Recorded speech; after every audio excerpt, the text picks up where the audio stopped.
ಹದಿಹರಿಯದ ಒಬ್ಬಳು ಹುಡುಗಿ, ಆಚಾರ್ಯ ನನಗೆ ಡಿಪ್ರೆಷನ್ ಆಗ್ತಾ ಇದೆ, ಬದುಕಲಿಕ್ಕೆ ಉತ್ಸಾಹವೇ ಇಲ್ಲ, ಏನು ಮಾಡಬೇಕು ಅಂತ ಕೇಳಿದ್ಲು. ಏನಾಯ್ತು ಪುಟ್ಟ ಅಂತ ಕೇಳಿದರೆ, ನನ್ನ ಗೆಳೆಯ ನನ್ನೊಟ್ಟಿಗೆ 6 ದಿನದಿಂದ ಮಾತಾಡ್ತಾ ಇಲ್ಲ, ಯಾವುದೇ ಸಂದೇಶಗಳಿಗೆ ಪ್ರತಿಸ್ಪಂದನೆ ಮಾಡ್ತಾ ಇಲ್ಲ, ಬದುಕು ಬೇಡ ಅನಿಸ್ತಾ ಇದೆ.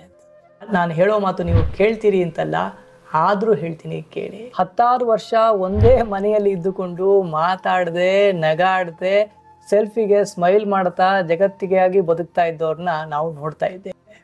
ಅದಕ್ಕೆಲ್ಲ ತುಂಬ ಸಮಯ ಇದೆ ಬದುಕಲ್ಲಿ. ಯೌವನದಲ್ಲಿ ಇಡೀ ಜಗತ್ತೇ ವರ್ಣರಂಜಿತವಾಗಿ ಸುಂದರವಾಗಿ ಕಾಣಬೇಕಾಗಿತ್ತು. ಅಂಥ ಸಮಯದಲ್ಲಿ ನೀವು ಡಿಪ್ರೆಷನ್ ಅಂತ ಹೇಳ್ತಾ ಇದ್ದೀರಿ ಅಂತಾದರೆ, 30 ವರ್ಷ ಆದ ಮೇಲೆ ನಿಮ್ಮ ಬದುಕನ್ನು ನನಗೆ ಊಹಿಸಿಕೊಳ್ಳಲು ಕೂಡ ಆಗ್ತಾ ಇಲ್ಲ.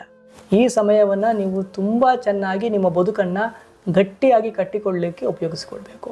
ಇಡೀ ಜಗತ್ತೇ ಆಮೇಲೆ ನಿಮ್ಮ ವಶ ಆಗ್ತದೆ. ಯಾರ ಹಿಂದೆಯೂ ಯಾವುದರ ಹಿಂದೆಯೂ ಹೋಗಬೇಕಾದ ಅವಶ್ಯಕತೆಯೇ ಇಲ್ಲ. ಸಾಧ್ಯ ಆದರೆ ಜೀವನ ಯೋಗದಲ್ಲಿ ಆನ್ಲೈನ್ ವಜ್ರಕ್ರಿಯೆಯನ್ನು ಮುಗಿಸಿ, ಅದು ನಿಮ್ಮ ಬದುಕಿಗೆ ಒಂದು ಗುರಿಯನ್ನು ಮತ್ತು ದೇಹಕ್ಕೆ ಮನಸ್ಸಿಗೆ ಶಕ್ತಿಯನ್ನು ತುಂಬುತ್ತೆ.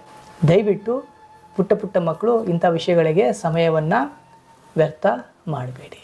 ಬದುಕನ್ನು ಚಂದವಾಗಿ ಗಟ್ಟಿಯಾಗಿ ಕಟ್ಟಿಕೊಳ್ಳಿ. 12 ರಿಂದ 24 ತುಂಬ ಅಮೂಲ್ಯವಾದ ಸಮಯ. ಸರಿಯಾಗಿ ಸದ್ಬಳಕೆ ಮಾಡಿಕೊಳ್ಳಿ. ಒಳ್ಳೆಯದಾಗಲಿ.